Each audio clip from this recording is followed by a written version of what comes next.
Hi everyone, Lauren Good with The Verge here, and today I'm taking a look at the new Polar M600 wearable. So at first glance, this thing looks a lot like a Fitbit Surge, but there's one key difference between the Fitbit Surge and this. Fitbit Surge is a sports watch that happens to have some smartwatch features, and the Polar M600 is being categorized as a smartwatch with a whole bunch of fitness features. So here's the new Polar. Polar has three lines of wrist wearables. There's the V line, which is generally for elite athletes, the M line, which is for fitness enthusiasts, and then the A line, which is more for, a lifestyle device.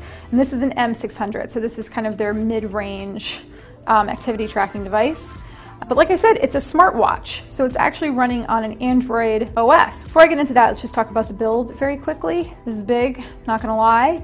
There are two physical buttons here. This one is a quick access button that will take you to a couple of the menu options, and this over here is a back button. There are also 6 optical heart rate sensors underneath, and there's built-in GPS, which is what you would expect from a company like Polar.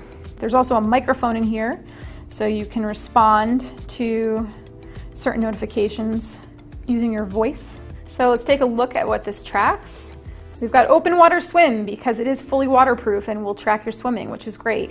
Running, mountain biking, road cycling. There's also indoor cycling, I believe, hiking, other outdoor activities, strength training, pool swim. I mean, it just keeps going. And then if you swipe left, you can see all of the smartwatch stuff. So you've got Shazam and Demondo, it syncs data to Google Fit. You can run Google Maps, there's a Spotify app on here. So all of that good stuff. Polar is not the first wearable maker to make a sport watch that is running on Android Wear, but one of the sacrifices that you make when you have a sport watch that's a smartwatch is generally battery life. Polar says that you can expect to get about 48 hours of battery life if you're using this watch with an Android smartphone. If you are running Android Wear and the Polar Flow app on iOS, so you're syncing this to an iPhone, you're gonna get around 24 hours battery life. So compared to a lot of fitness devices, that's not great, but it's in line with what you can get from smartwatches.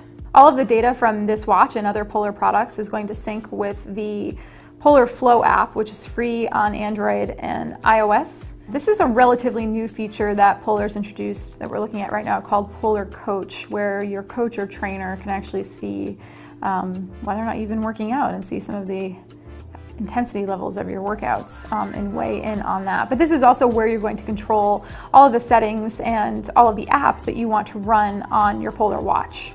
The new Polar M600 costs $329 and ships sometime in the third quarter of this year, that we don't know exactly when. So stay tuned to The Verge for more. It's been a crazy summer of wearables. There are so many wearables out there now.